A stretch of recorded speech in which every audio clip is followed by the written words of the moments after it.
Esbo rap kotato nangi big invisible. Asiguna meron kai wa debris, imbécile. FF no teddy, esbo tunko industry. Karami jinna volume 1. Nyara karabol. Nodo ara cannibal, olombe pindi parabol. Esbo rap in a dipe. Hip hop no di babo ma SOS. Carnival in a dipe. Hip hop wote walu na SOS. Esbo rap in a dipe. Hip hop no di babo ma SOS. Carnival in a dipe. Hip hop wote walu na SOS. Kanaan la ton ada superman si talent la tok ni fanaan no job bañ ko yombal sen kalan la bok wowe ma hardcore mi su sa tada am lu ma jomb mak samay consort dañoo jital fond ci kaw form yow yaay traversé yu ñu nango jiite jàng yi kawte stratégie bokk suñu génne projet yu lam yi kay leen ñu juger PC projet after projet tànn trajet amul projet woote fipp. Esbo Rap, un groupe de rap créé en 2012 au Sénégal par Feu, Big Faya et Muslim. Les membres du groupe sont tous des Guinéens vivant au pays de la Teranga. dañuy imposer respect sëgg li ngeen bëgg tax ñu jox leen li ngeen soxla ñu sañ rëdd li ngeen dëdd rooti dëgg tànk jox la folli elikamano taamu kàddu may wey business bi noot na musique rap bi nee na may lee Esbo rap ina di pay di popa no di babo wa SOS Carnival ina di pay di popa wote wal. Aujourd'hui composé de Muslim et de son petit frère Rebel Mike, les deux jeunes font un rap authentique, pur et dur qui tend à disparaître. Le groupe a su imposer sa marque de fabrique dans un pays très exigeant en matière de rap.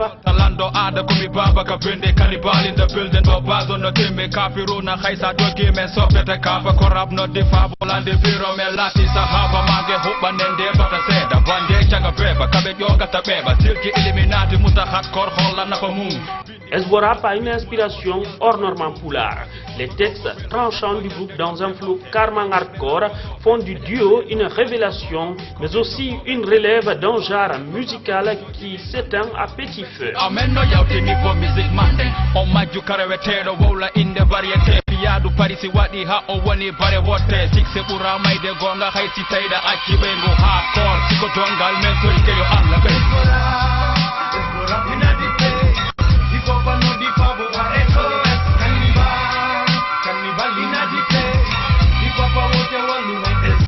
Depuis sa création en 2012 au Sénégal, le groupe n'avait pas mis pied en Guinée. Originaire de la préfecture de l'Ilouma, une localité située dans la région administrative de la baie, Muslim et Rebel Mike étaient très excités par l'idée de venir montrer un jour au public guinéen ses performances en RAP. Eh bien, Esbo Rap a saisi la bonne occasion avec la 4e édition du Festival des Arts et du Rire Phare 2019, tenu du 10 au 15 avril à la baie.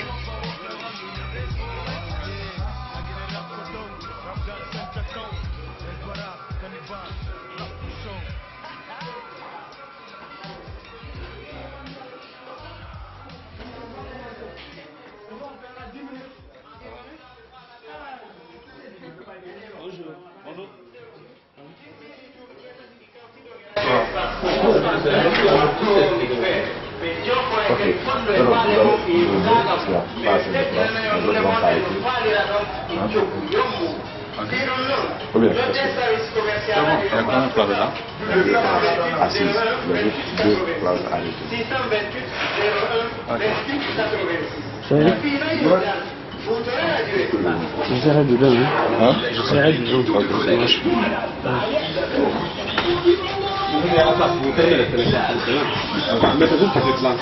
À part sa famille, la seule personne qui ne l'a jamais quitté, c'est sa guitare. C'est le chef. Certains ont dit que son style était trop occidental.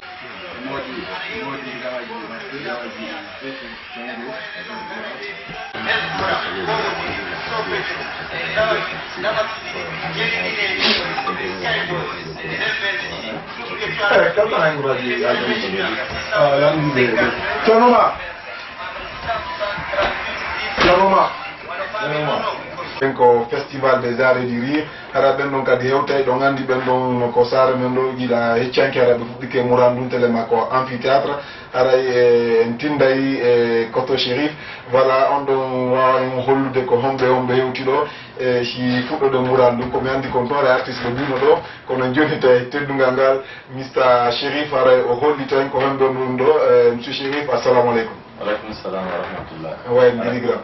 Nevi. On est dit. Meldi voilà, mi holliri no jamanu humpiti kadi 4e édition Festival des Arts et du Riron e ngallo kadi ara fuɗɗike wona no wowiri noon gila hecci hanki so nami fayu aray noon hande ko spectacle grand public ɓuri tanjinade ara artiste ɓe guyno satina ko homɓe e ko homɓe hewti ka studio ɗo. Alors, mes mécaniques auditeurs de Espace Info, Espace déjà on est partenaire au événement. Donc, on a dit dans le Festival des Arts et Rires, on a une 4e édition, on a 4e édition, on a donc écourir. C'est-à-dire que le diamant, il y a tout ce pour les filles, ça a rien parce que l'habitude vous donc sensibiliser d'abord vraiment pour une importance légale. Légal doit que ça peut être single so pas on gal ko no doit tout aider. Donc hare ko hollu ko be dum non ko dum woni témon e ngal. Donc e der dum non hare ko artiste be wada yeso fi nabugol on don message. Hare ben artiste be déjà gérer do ben artiste be fo d'abord le directeur artistique ko grand frère do Ibrahima Sori Tunkara. Wala directeur ma petit monsieur Tunkara assalamu alaikum. Alaikum salam wa rahmatullah. Alors, comme directeur artistique du festival. Alors, nous si donc hande comme vous l'avez dit hande ko spectacle grand public. Ko woni hore dum donc la Massidibé déjà comme ko mo datal mo hewte do de moment à l'autre. Wa mi hara si donc kadi ima musi be men urbe Sénégal. Ima géré par Fonike production men non kadi no hewti do. Non kadi be nawe Esbora. Hanki wonno ben ka amphithéâtre be yino be franchement ko c'est des vrais talents Esbora ko be do tato ko be do dido Esbora ko Muslim et Rebel Mike donc ko kambe do dido de l'autre côté hanki wonno be to me be yino kadi wadan do reggae vraiment et en bonne et due forme hare dum non kadi hare ko do zagazal donc kako kadi mo hewti en do. Donc maintenant côté humour maintenant déjà ils n'ont pas les autres les autres personnes se trouvent déjà là-bas donc avec Kambe Kadi agrément tata aujourd'hui mais avec la Massidibé son groupe c'est la fille. Il n'y a pas de problème on a tous les artistes ben Chérif Faray ko hono tuma fuddi e ko hondum wadi e ko hondum kadi di wada. Le programme, on a toujours lancement, on va dans le 10. Le 10 mais même bouge on a que tombe. Déjà avant nous avons déjà conférence de presse, on a une formation voilà. On a même format avec la mise et tout parce que Pedro il va se tourner à camp de former. Donc mais le 10, le 11 lancement voilà. Le lancement voilà, on parle d'une conférence de presse qui est le spectacle voilà gratuitement. Après non, on a un qui le spectacle VIP. Un spectacle VIP, me répondre au monde, mais wel tanto be musique be ngol le fop à banque bi et institution il faut worno be do bay il faut mabbe be arno be répondre vraiment à la chose. Donc hande programme hande ko c'est le spectacle grand public. Si me yido jango bi me hewto mam parce que mam woni ville d'honneur. Donc là be on hande la hande woni la be spectacle clôture. Donc jango no me hewto mam fi rugol spectacle clôture. Donc hande men noditi fop il faut tout aujourd'hui ma sensibilisation mais de l'autre côté aussi il y a le spectacle.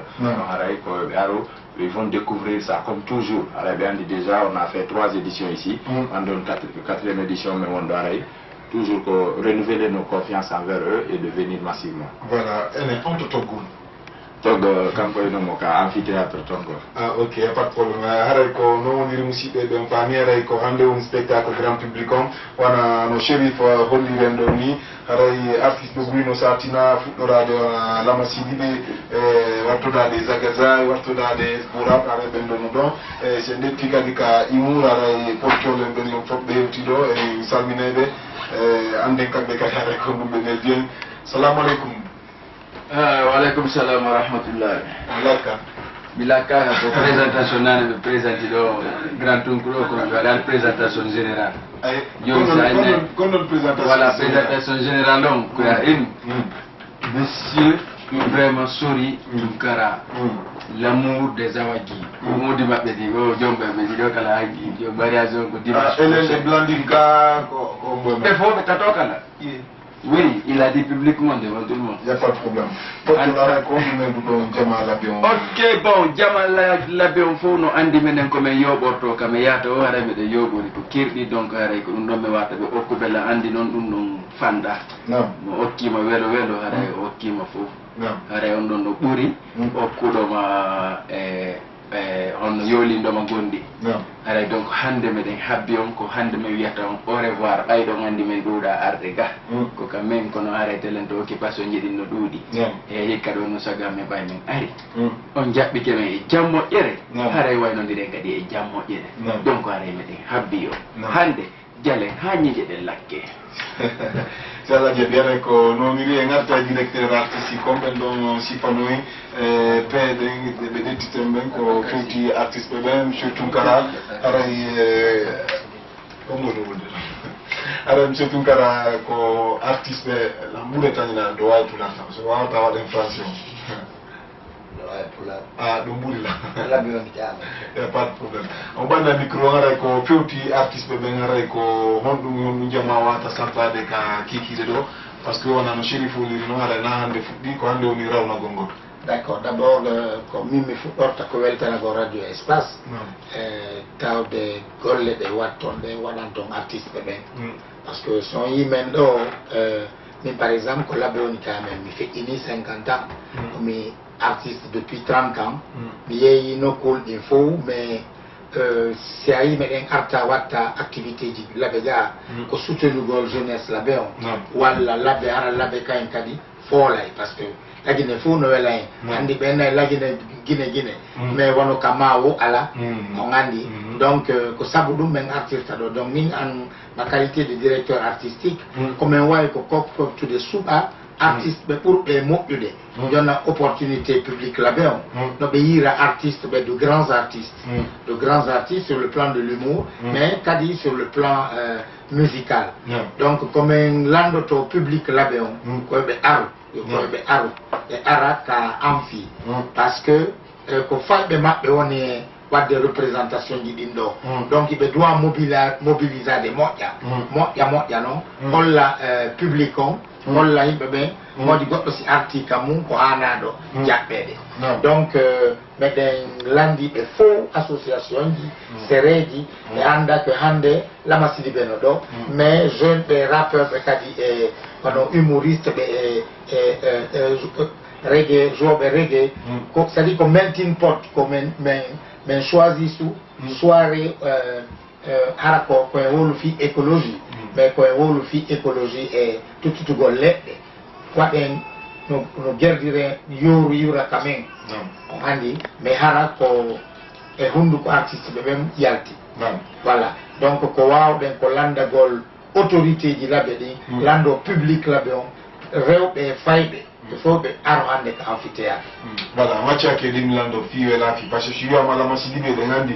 o kanko orchestre ma kon fop araf donc manda si on tentini ndoma re ko orchestre na de ko live aux autres ka on jabo donc oui ko Lama Sidibé ko live jouata ko kanko groupe ma kon fo wona arvide nam ko to chérif telema ko organisation bayare de ngandi ko amphithéâtre woni wadde disposition sécurité o fi tawi jama nduɗo ya mais nda ko peew mum ɗettu ɗon toon tata ɗo ara jama yo to ɗon wonɓe soñjota ko moy ala déjà ɓay pardon ara déjà ɓay 2 jours waɗama depuis activité on fuɗɗi yimɓeɓe ɓe yi le décor de la salle le décor salle o hino holli déjà ko honno men faala yewtude film la sonorisation et la lumière ils ont vu c'est au top et ceux qui ont été là-bas hier encore ɓe comme men fa les choses sont organisées aujourd'hui comme c'est le spectacle grand public ɗo andi partenaire ɓe amen d'abord c'est les autorités de l'abbé. Les autorités de l'abbé ont des correspondances avec la sécurité et qui viendront comme c'est un spectacle grand public. Donc la sécurité va être gérée. On promet que tout va se passer dans les règles de l'art comme d'habitude parce qu'on est à la 4e édition. Donc les gens savent déjà les dispositions sont prises. Voilà, il n'y a pas de problème. On va faire face à présent aux artistes qui sont présents. Je vais commencer par Zagaza. Il est calme, il a la tête. C'est comment? Ouais, ça va, au calme. Voilà, on nous a fait dire ça se passe? Ah, ça va, non, alhamdulillah. Super. Alors, Zagaza, Yankari Kondu, Nelborda, Diama, Labion, puis Kofiouti, 4e édition Festival des Arts et du Rire.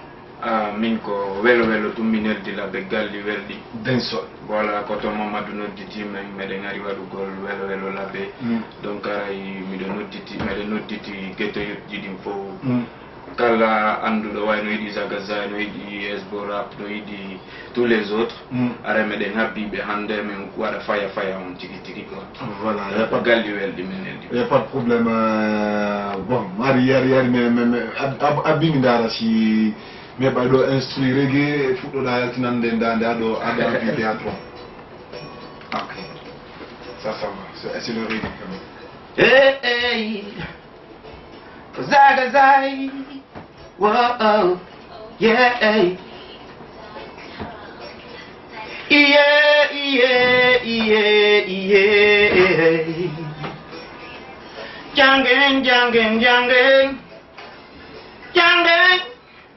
Jangin day Jangin day Kapa alla kan kametata Jangin day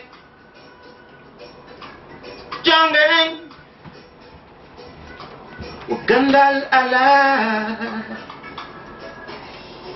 Aisyen jangi kona pamen jango Muheli legal ko tutu gangal Utay mbonu buruji mending Kofina pajango meng Kuyendanka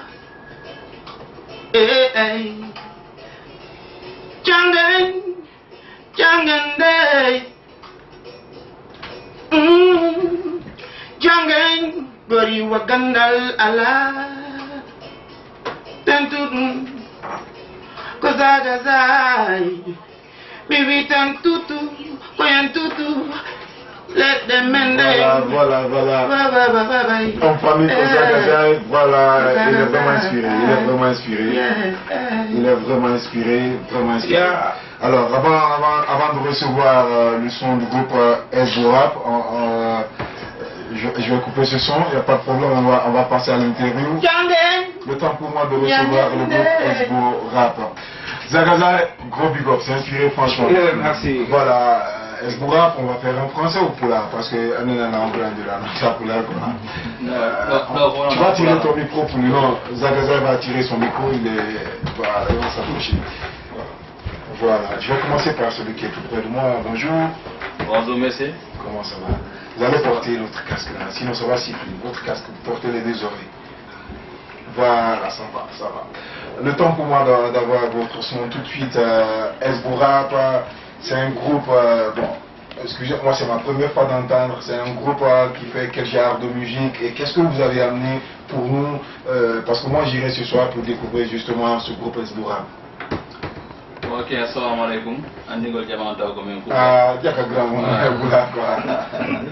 Goto li mo grand, on ya photo de. Gandal. Naam.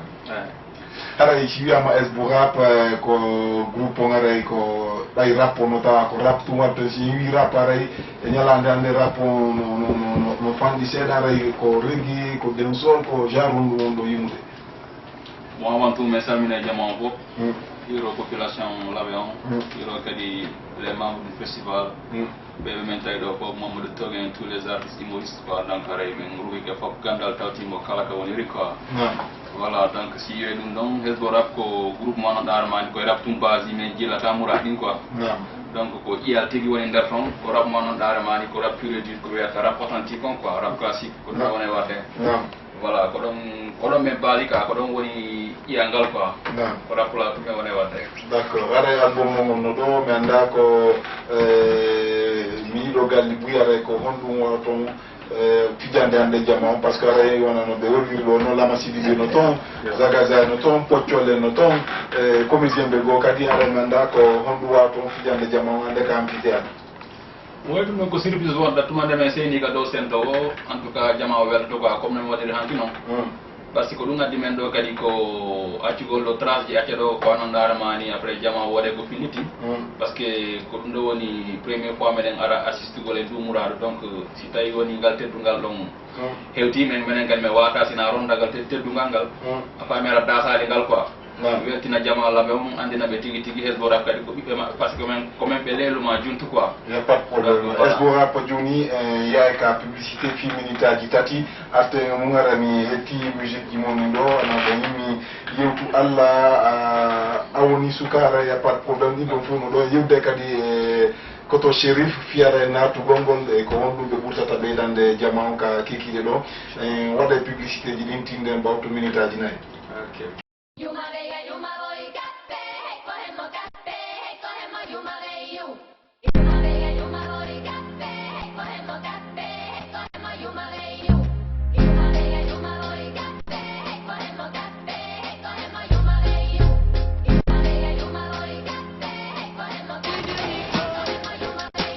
Young Gurdan Kabonan Kasare Freddy coming and it on. They don't know sa and take Kumburi Amen Tambidon. Say they go jump a jangudong I send another deep along the Arno Afamata Minga Tapa Rondi. So one let time and down at you ham and yoga hip bong. Politic bong holy Rico France Jordan Nidon. For them and Woodley was the among one Taramera.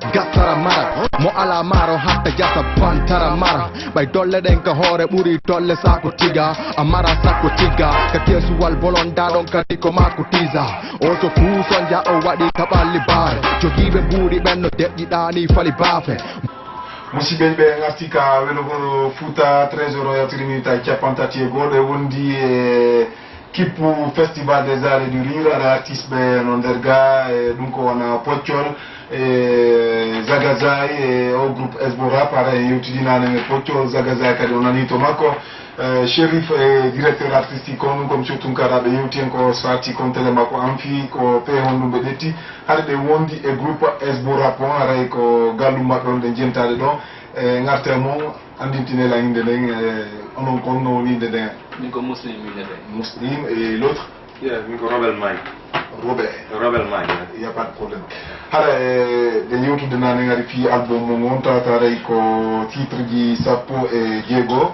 aray ko ɗum woni ɗo ko Sénégal daki ɗo ono woy ko toon men woni quoi. D'accord, il y a pas de problème haɗay ko Sénégal yu ɗon taw ɗon ɓe aron tawde ɗon e ndumuraɗo ɗo fi soutenugol festival des arts et du rire. Oui, exactement.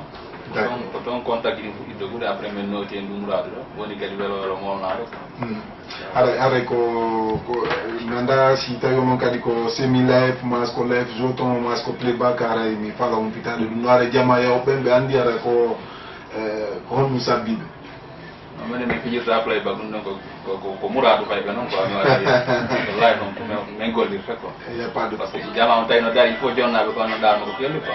Il n'y a pas de problème. Alors, meɗen jenti on jama on jenti on ko radio ara ɗo wawi addude dande no min wirta noon ɗo wawi jokkutude gallum Kumba ara voilà na instrumental men joguiɗo.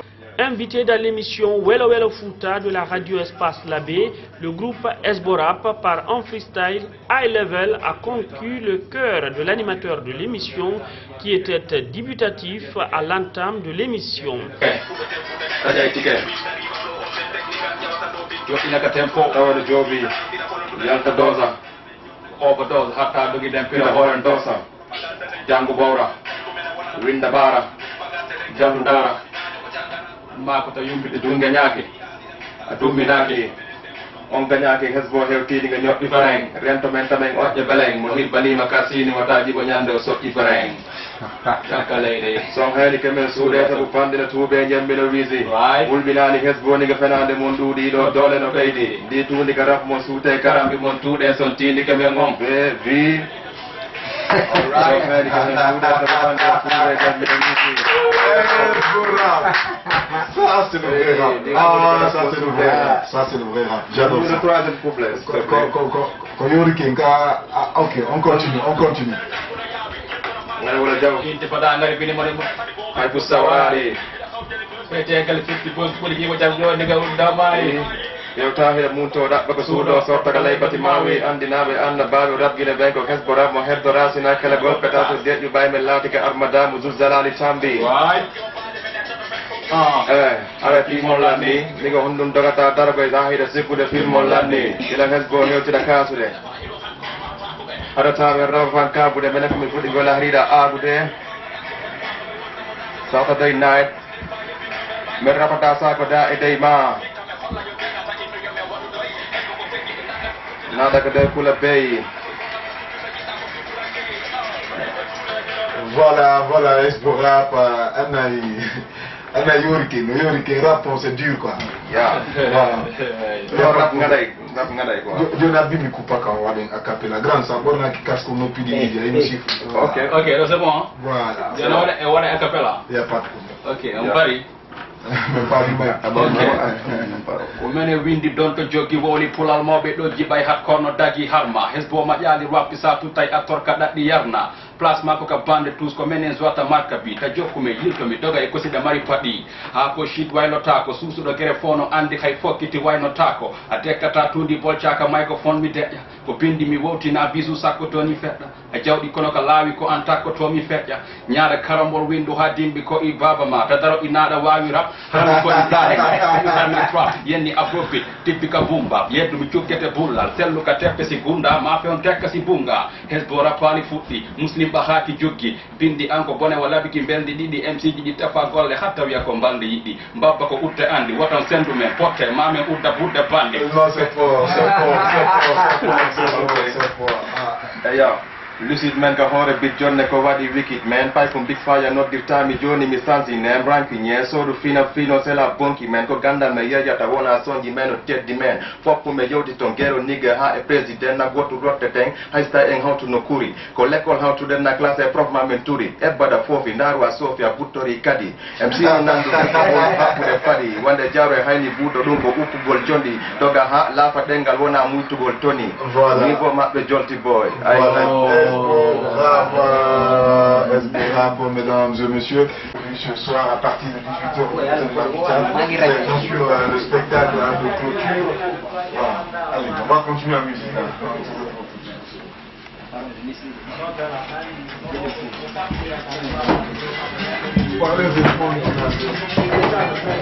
Mondra le câble. C'est pas grave. Merci. Je suis content. Merci mon Les gars sont faits. C'est du high level.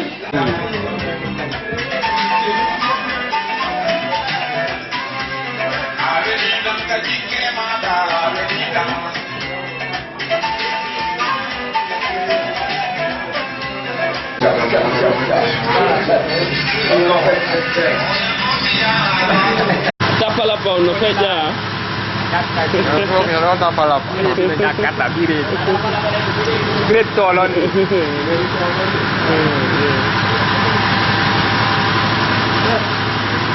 Ouais, l'émission comment ça s'est passé? Ouais, c'était cool and nice. On est en train de prendre du plaisir ici au niveau de l'abbé. Voilà. Donc le phare ça se déroule coolement quoi, franchement parler. Voilà comme ouais wolde quoi. Parce que moura ino labere. La prochaine étape sera où? Bon, start il y a kadi jilondira e wombe ton ben. Famille faire essayer de faire quelque chose de positif. Voilà. Imposer le rap hardcore, le rap dur. Voilà, bonne position quoi. Buri makbe ko fira be bandi dar hotel hay foto don halandi da be toggo kafe ko guerre be toppi taki andu gonjelo tampika gero menen joni ronde ko teddi bawo tekke ko menen sonji bangi ka hore hakka tepre.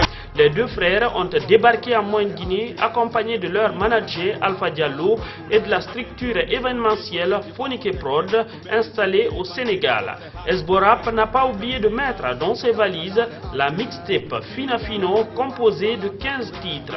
Kira ko doli talenga for the vengi dunno suudi dalenkan ko gonga na fi bebe marata ga selenkan ida fotta terka joma ala pesi ma so ferba to mi sondo ma ko penge ta ko enen harmony selube ala ko ma ko teng fen fi do wote fati wona yimbe ko ɓen gurnaɗan ko hatta faya wengilo singono lando yimɓe kañum hatta flya watta lando heɗa ande heno haaɗi tak alkiseji ɗin a innay koko yaaɓita hay muñinoɓe joni ɓernde mum no faaɗi fa sa woni ɗo. Lors de sa première apparition sur scène au CFP de l'Abbé, le groupe a fait découvrir au public de l'Abbé son potentiel.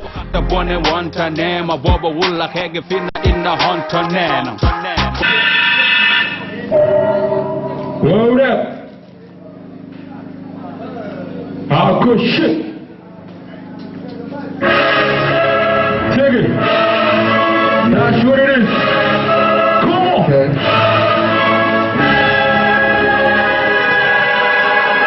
Hold up.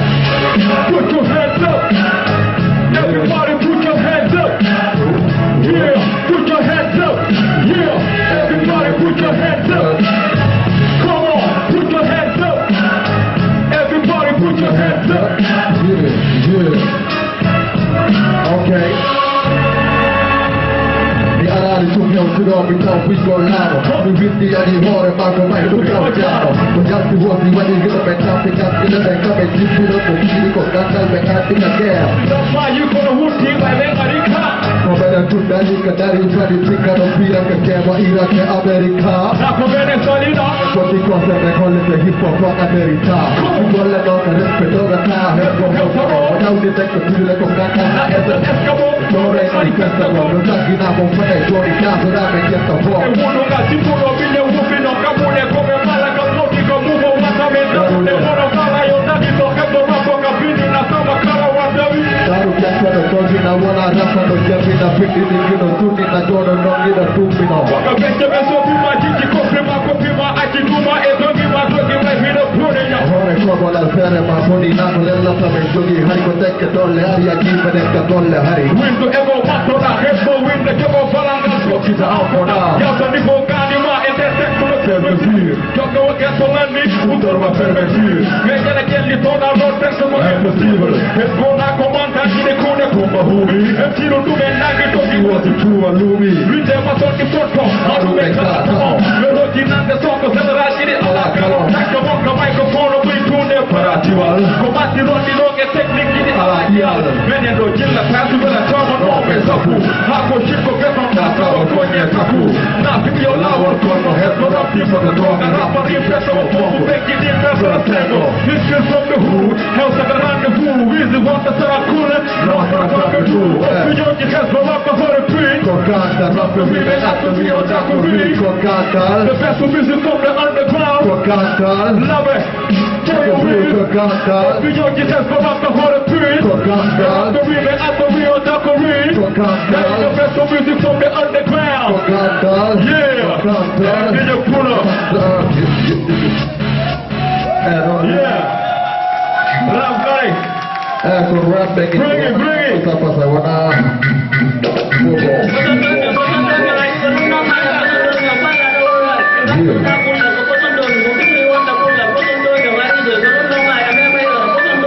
all right roll rap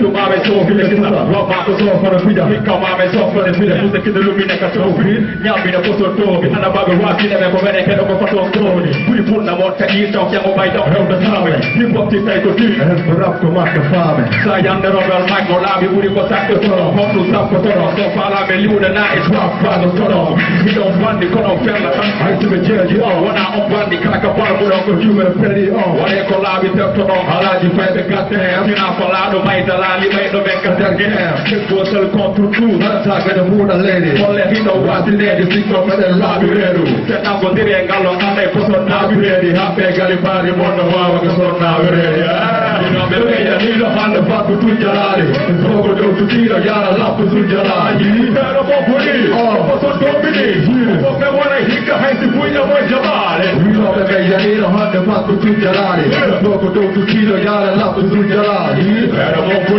posso domini come vuole hicca hai si puia vuoi gialare poi gioca per playa sapere giorni a pesera ciò tu vedendo l'unica ciò di comando serio pure meno seri cattolico ma li corotto tu be mondo kondi ha jojo roko yo lawo come anda bare yakki de mum men fala yo lawo hay watto kude tada va jippi no be lawo you know badi big fire ni ko abi wone rimu de jalo bajo ka do kita yani rabona ka tube ne ha zahira hotta no tarafi ka jogi dole bindi ma wona sura ma sa ko ki boyle ka gora ko le ka jo hadi yetto benna toto viado tusi yo hadu ka tada seba bandi yagal tu ko je ko so le kicho hazal ha ko be ya tel hip hop la bal hip hop yi holli se ko mikro bargal hel tu noi tama ka tule hip hop we love me ya ni no hanu fa ku tu jalari es poco do tu tiro ya la la ku tu jalari pero bon boni poso do ni pop me wale hika haiti pui e mo jalari we love me ya ni no hanu fa ku tu jalari es poco do tu tiro ya la la ku tu jalari pero bon boni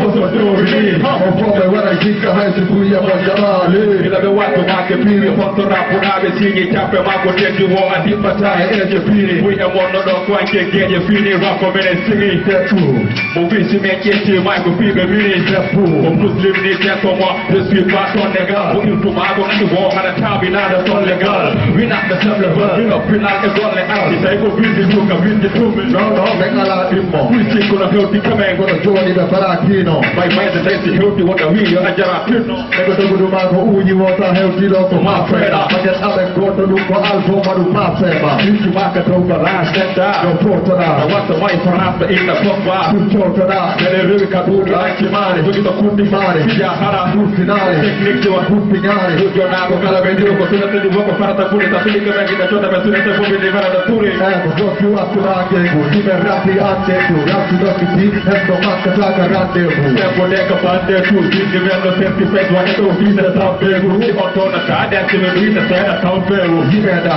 ti vuoi nata ti lo do ma pite ko tu ti okkuno oppure che battaglie tutti che porti ka famu jotti pure fanare quando mangalano ka che go rap gippinare quando rappataro e roba mai ti do posto to mi guardo cadere vira per socco e tu non parla le une o tu mi neanche porto we love me ya ni no handa fa ku tu jalari e poco do tu tiro ya la lampo tu jalari era bon poli posto to mi so me guarda hicca haiti pure e voglio jalari we love me ya ni no handa fa ku tu jalari e poco do tu tiro ya la lampo tu jalari era bon poli posto to mi so me guarda hicca haiti pure e voglio jalari what I think I had to put it up on the what's up? Jangan aku lihat nak berjamaah aku lihat nak dari mama duduk ini sesi apa?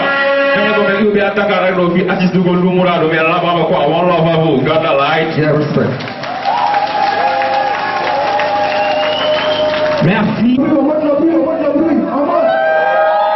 Rebel Mike est convaincu que son frère et lui vont apporter du nouveau dans les oreilles du public. Merci beaucoup, s'asseoir.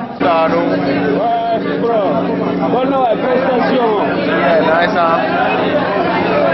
Comment tu as trouvé le public? Ouais, le public on en est bon. Donc, mais après, c'est qui après, on va capturer la fête de Serra, quoi, tu vois?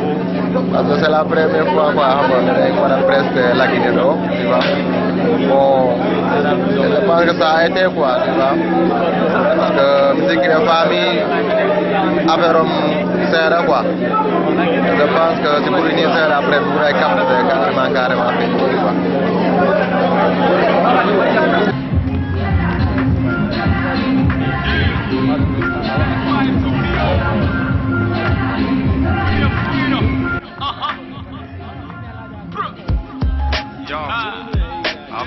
Africa, it's time to wake up. Mohakirna muso kaburaso kino ngerkaso Yolando na alimpo kasi balal puto kokano Balejo kaina tasu wana hoy bugole tande I have a dream compliqué Moi je m'adapte, si on se limite dans des rêves Pour pas voir les handicaps Je suis black, ne suffit pas Il faut que ça bouge, mais quand ça fixe c'est du trafic Moi écoute, mais ça me fait rire Quand des Africains me parlent de nous à l'esclavage Mais l'esclavage on le voit même si vos vestes cravates Tu hurles devant moi si c'est le plan tu baisses ta voix Retour à la base, on a venu tout refaire Pour un final, je me demande comment tu pourrais faire Beaucoup de tes fils, c'est à tous les jours Rebel Mike et Mouslim ont participé à la campagne de reboisement à la baie en plantant un arbre, une façon pour le groupe Esborap d'encourager la protection de l'environnement dans un Fouta qui connaît une chaleur en augmentation. Voilà. Timon, tu peux brancher le micro ou bien Non, c'est bon avec l'ambiance. Ok, vas-y. C'est l'arbre. Oui.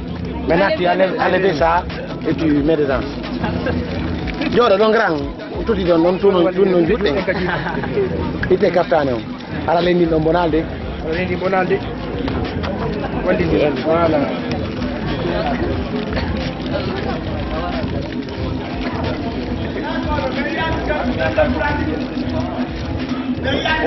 Oro ya jindi dirga. Essayez de faire un peu ça. Regardez là-bas. Regardez. Esborap back in the building. Salam alaikum, lave comment ça va? Man, for real hip hop and what? But you like who's young. Alright, everybody put your hands in the air. Come on. DJ.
Retour à la base, on a perdu tout le père.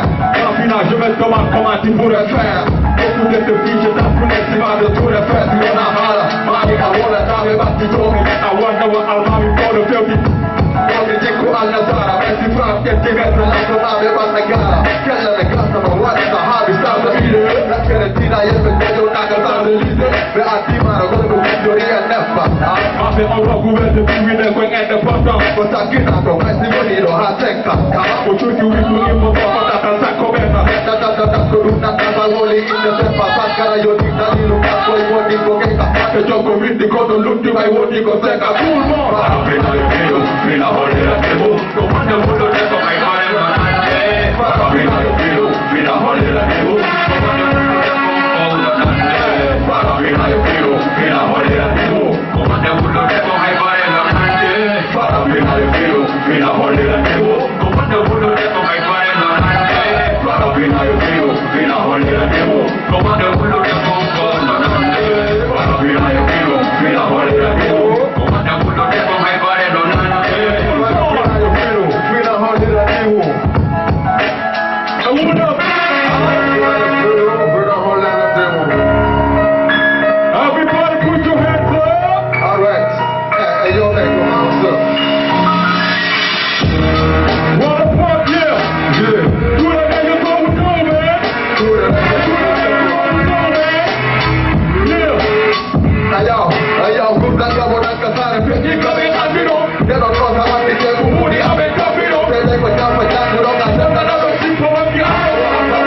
est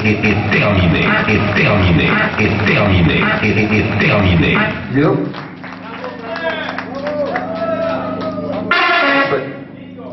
Le groupe il s'est produit hier sur scène, sur 2 sons. La prestation, le public de l'Abbé l'a vu. C'est pas côté Fourniquet Production ou côté du groupe même, Esborap. Comment on s'est senti après avoir presté hier à l'amphithéâtre du CFP? Bon, bien avant ça, même avant la prestation, et il y a eu ici au village du Phare quelques séances pour se tester. Donc je crois que le groupe a fait bonne impression. Donc le groupe, ils ont, bien au-delà de cette mixtape là, ils ont déjà une expérience, ils ont déjà un vécu. Ils se sont implantés là-bas à Dakar en tant que référence dans leur domaine d'activité. Donc ici aussi, nous avons eu quelques touches, nous avons fait écouter la mixtape, les gens ils ont apprécié. Et donc une fois sur scène pour le Phare, c'était une répétition en quelque sorte. Donc ils ont donné ce qu'ils ont l'habitude de donner, le public a apprécié. Tant mieux, tout le monde était content et voilà, aujourd'hui nous étions dans un média de la place. Ils ont aussi prouvé ce qu'ils valaient.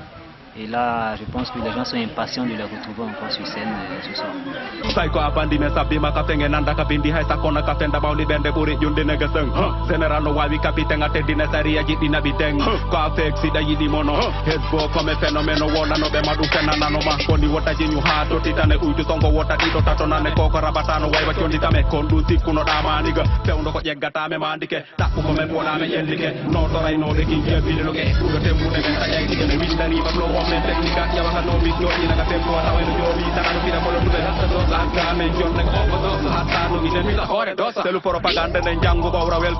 Pendant 3 jours de prestations, Esborap a enchaîné les interviews avec les médias guinéens qui ont effectué le déplacement sur la baie.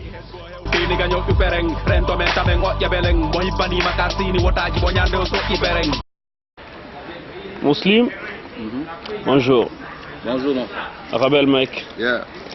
Bonjour. Bonjour. Esborap, bonjour. Bonjour. Alors, comment ça va? Ça va, alhamdoulilah, on est là. Le festival à la baie, votre première en Guinée, Oui. pour prester devant un public guinéen, en moyenne Guinée, plus précisément à la baie. Vous prenez part au Phare, le festival des arts et du rire. Hier, vous avez presté, vous avez vu le public de la baie, je ne dirais pas tout le public guinéen, mais en quelque sorte, le public de la baie résume ce qui est le public guinéen. L'accueil, comment vous l'avez trouvé hier? Elle a été chaleureuse. Nice. On a trouvé un public très généreux aussi, un public très accueillant. Donc, on a pris du plaisir quoi, avec ce public-là. Maintenant, comme vous l'avez dit, le public qui vient de la baie, c'est pas le public guinéen quoi. Mais petit à petit, on va découvrir les autres publics aussi quoi. Mais pour l'instant, pour le départ, c'est pas mal quoi. Esborap, beaucoup ont écouté vos sons, vos clips avant que vous ne soyez en Guinée. Je crois qu'à travers les canaux, les réseaux sociaux, certainement, vous avez eu des feedbacks, des contacts. Ils vous ont dit, écoutez les gars, vous faites quelque chose de bien. Est-ce qu'il ne serait pas mieux que vous soyez dans votre pays même pour essayer d'imposer votre marque, votre flow, votre style? Oui, justement, ils nous ont toujours dit ça. Même quand on était au Sénégal, quoi, ils ont toujours suggéré de revenir ici, s'installer ici carrément quoi, pour mieux valoriser ce qu'on fait. Quoi. Mais il se trouve aussi que Esborap, c'est un groupe qui se décarcasse tout seul. Quoi. Parce que même le produit qu'on a sorti, c'est une autoproduction. Pas quelque chose qu'un producteur est venu produire. Donc il n'y a pas un label derrière, une structure. On se décarcasse tout seul pour faire ça. Donc c'était pas évident aussi de venir s'installer.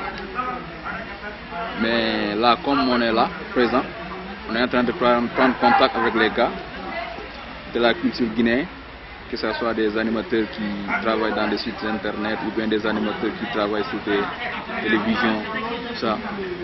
Donc on est en train de prendre contact avec eux. Là on est venu, c'est notre première expérience dans un festival qui se déroule ici en Guinée. Maintenant on a vu beaucoup de choses, on a appris aussi beaucoup de choses. Donc dès nos retours au Sénégal, on va parler entre nous, on va bien armé pour revenir s'installer ici définitivement parce qu'il y a quelque chose qui nous appartient ici. Vous voulez conquérir ce qui vous appartient? Ah mais bien sûr. C'est ça. C'est ça notre objectif.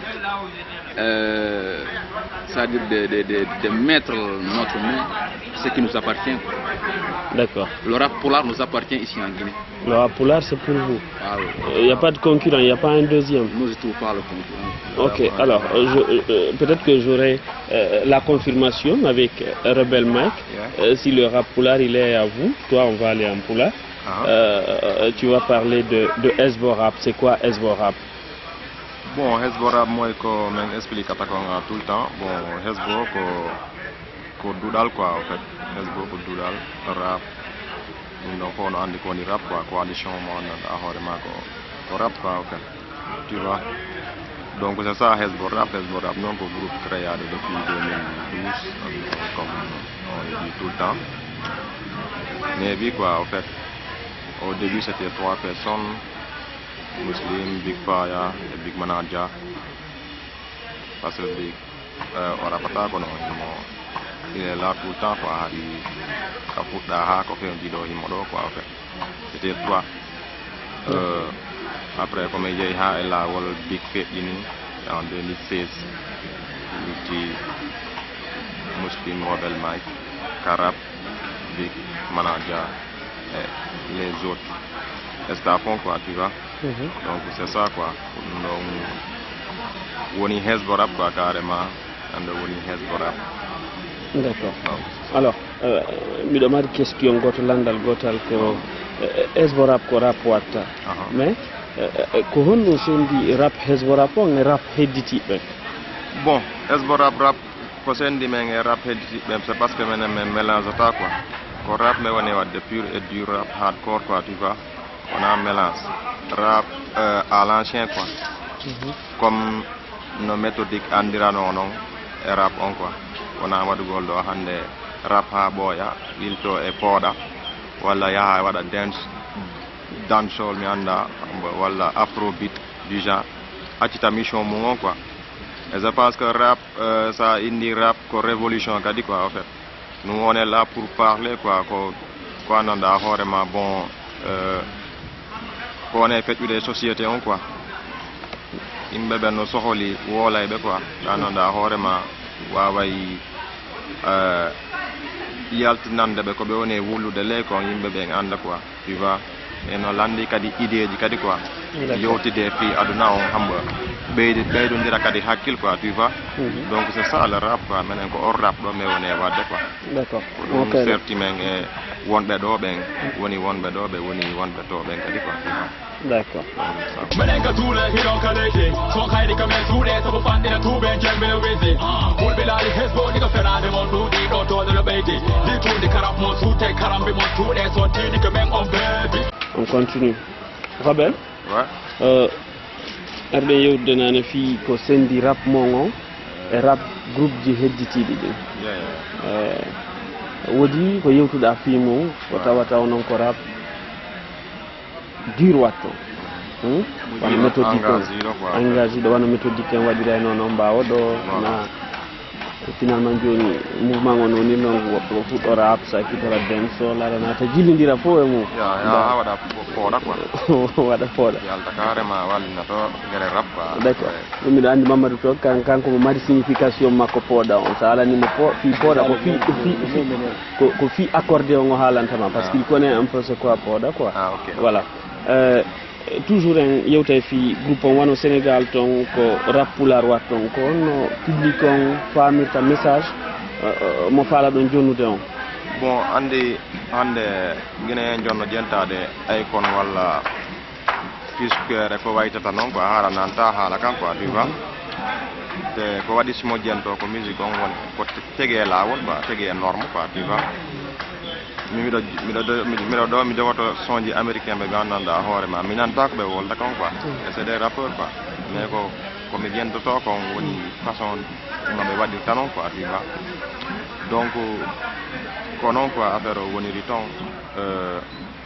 min tegu affaire on e lawol quoi parce que déjà siɗa wadde hunde a yettoto ha maîtrise ande wawande quoi tu vois kala ko américain jo waɗi e technique façon no e rap hiɗa wawi wadde ɗum e ɗengal ma ngal quoi fayda ko ɗum rap o gaɗotoma jannude quoi ala ko wawata wonde quoi tu vois donc c'est ça on a essayé d'appliquer ça après min appliqué après public Sénégal on e hoore mum les médias woni les médias même les Sénégalais faut accepter quoi affaire on parce que c'est la première fois kamɓe hiɓe nana rappeur jo guinéen jo quoi qui rappe comme ça quoi no rapira ni a henna e Sénégalais jo e hoore mum no rapiri wo min rapiray no tawa hara si min ngaldinamo quoi nde wonde dis-moi Sénégal ko Sénégal imposé mon ka ko non imposé e Sénégal menen ko menen imposé Sénégal parce que bon hari rap Guinée a nanta ɗum e CNJ sénégalais ji gono ton quoi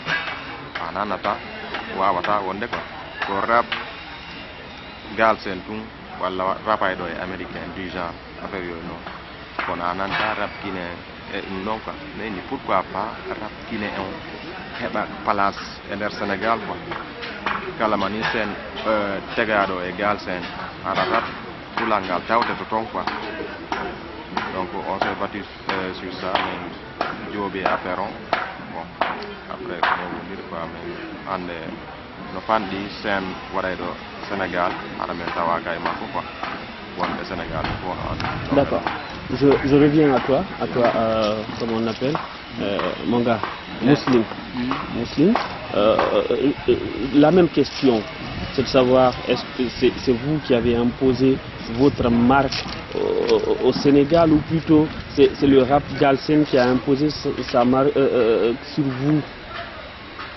C'est nous qui l'avons imposé. Hein. C'est nous qui avons imposé. C'est nous qui ont travaillé sur ça pendant des années.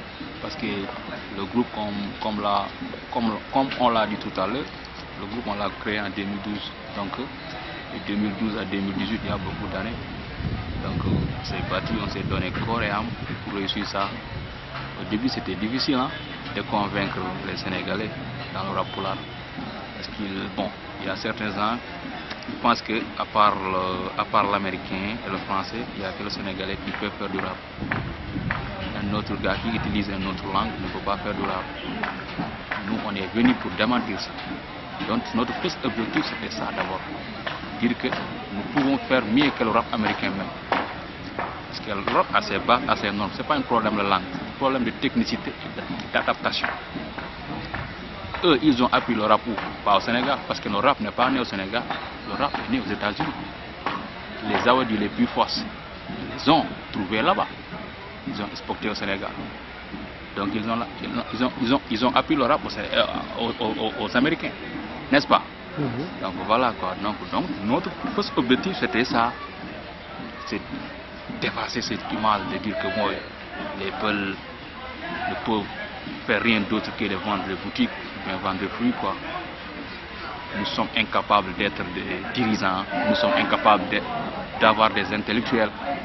Les peuples n'étudient pas, s'en foutent de la culture, ne sont pas éveillés, tout ça. C'est des choses qui nous tracassaient quoi. Donc on est venu effacer ces arguments. Donc comment faire? On s'est dit comment faire quoi? On va utiliser le rap, on va le faire techniquement, on va le faire purement et on va le faire savoir qu'il y a des peuples qui sont capables de faire le rap mieux que vous-même. Et on l'a fait. Aujourd'hui, c'est des animateurs sénégalais, des grands pointures qui mettent les sons de Sborap dans leurs stations radio en faisant des commentaires même. Parfois ils nous appellent, venez on vous invite, on va débattre sur votre produit là parce qu'il y a quelque chose qui nous impressionne dedans. Vous voyez non, on a fait beaucoup d'émissions radio, même télévision. Les festivals aussi. Pour Malade, on a joué un festival à Guédiawaye avant de venir ici, le dernier samedi. avant de prendre la route pour la Guinée. Il nous a appelé pour un festival. On est parti là-bas, on a joué. Au mois de juin aussi, il y a un grand festival, l'un des grands festivals, d'ailleurs, Festa des As. Ce festival-là qui a amené les Soul Banks là-bas, les Gianni Alpha, les 25 couleurs. C'est grâce à ce festival-là qu'on a découvert ces Gianni Alpha, Sting Killer. Voilà, c'est un festival très très lourd. Donc, on est dedans, au mois de juin, on va prester sur ça aussi. Tout ça là, c'est grâce à notre travail. Parce que pour pouvoir se distinguer, il faut se démarquer. Et on s'est démarqué. Vous avez réussi à vous démarquer. Alors, je reviens à Rebel Mike, parce que le truc, il est purement polar, hardcore, très très dur. Où vous trouvez cette inspiration, où vous trouvez cette façon d'écrire le polar autrement? Bon, andi ko baynata ko. Bon, ko do quoi, ko gandal quoi, ko do maynata souvent, ko gandal quoi, ko akil.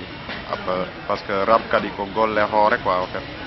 Ko jodagol militagol wada kadi recherche ji quoi en fait. Nanima fi ko Sénégal jibina da ko ton janduda wata wolde pulal laabu ngal. Tu vois, da way wadde recherche ji quoi xambo jodo da e mawbe du genre wala wada. Et puis kadi bon men hebi hono de famille on kadi mabbe jabata me wola jolfo kalder suudu quoi tu vois be imposi men dun donc ano men jandiri me wata wolde goddum go kalder suudu ko wana pular quoi tu vois. Bon après c'était facile quoi, donc de rapper en pular quoi. Ko doit di semaine yetti rek karambol le kaydi on écrit sur ça a jotto mi coda rek après jiding aray quoi tu vois. Il y a carrément wada recherche ji e goddi haalaji gono ton hamba parce que dum watta kadi recherche on kadi e musique on quoi tu vois. Ko dum woni valorise gol affaire on quoi, parce que no woni ton inde se modi annanda hoore ma nde wonde sa har haymi mi faamali di quoi carrément kono e der no mi landorta no mi wawa ande ko dum do signifie quoi. Après je l'utilise quoi. Walla da way wolde do joni haala kam mi faamali après mi landoma joni ko mi landima ko mbay mi faami joni si la winde de texte si mi ton place mo rek mi naada quoi tu vois.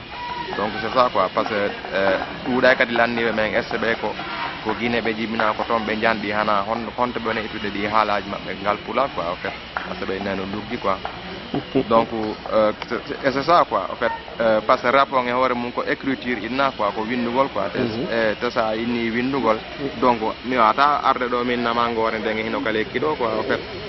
Mangore nde no kala ko no fo no andi ɗum quoi. Ɓe ni wala wole mango king a wolay honno ki didori honno ki tutira a expliquer quoi carrément il bien femme quoi pour nous mettre écriture quoi. Donc c'est ça quoi après.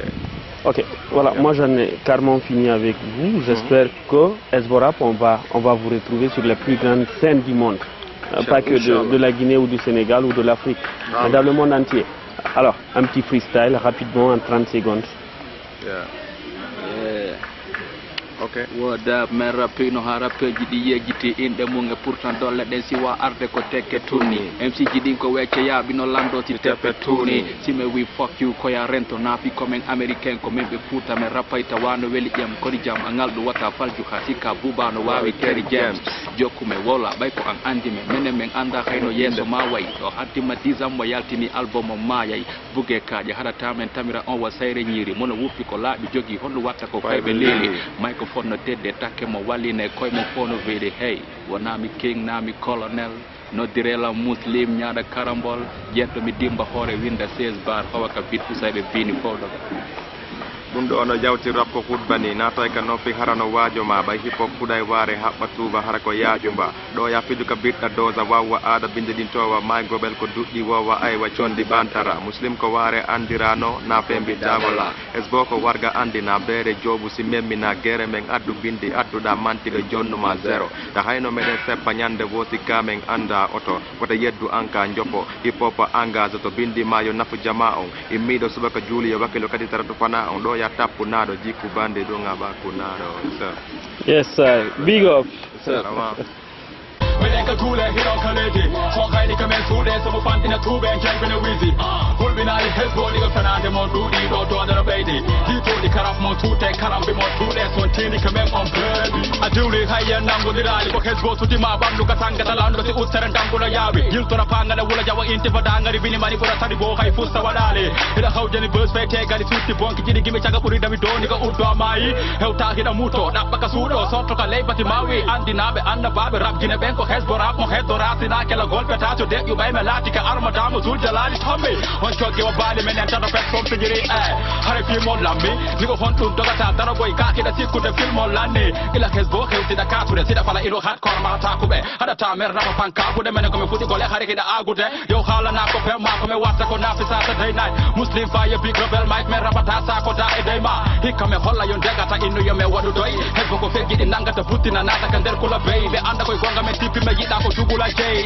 Menenka tule hilo kalete Son kai ni kame sude Sabu fantina tube jembele wizi Hulbinali hezbo ni ko fenade mon dudi do to the baby Ditu di karaf mon sute karambi mon tude Son tini kame on baby Menenka tule hilo kalete Son kai ni kame sude Sabu fantina tube jembele wizi Hulbinali hezbo ni ko fenade mon dudi do to the baby Ditu di karaf mon sute karambi mon tude Son tini kame on baby Menenka tule hilo kalete Son kai ni kame sude Sabu fantina tube jembele wizi Hulbinali hezbo ni ko fenade mon dudi do to the baby Ditu di karaf mon sute karambi mon tude Son tini kame on baby Menenka tule hilo kalete Son kai ni kame sude Sabu fantina tube jembele wizi Hulbinali hezbo ni ko fenade mon dudi do to the baby Ditu di karaf mon sute karambi mon tude Son tini kame on baby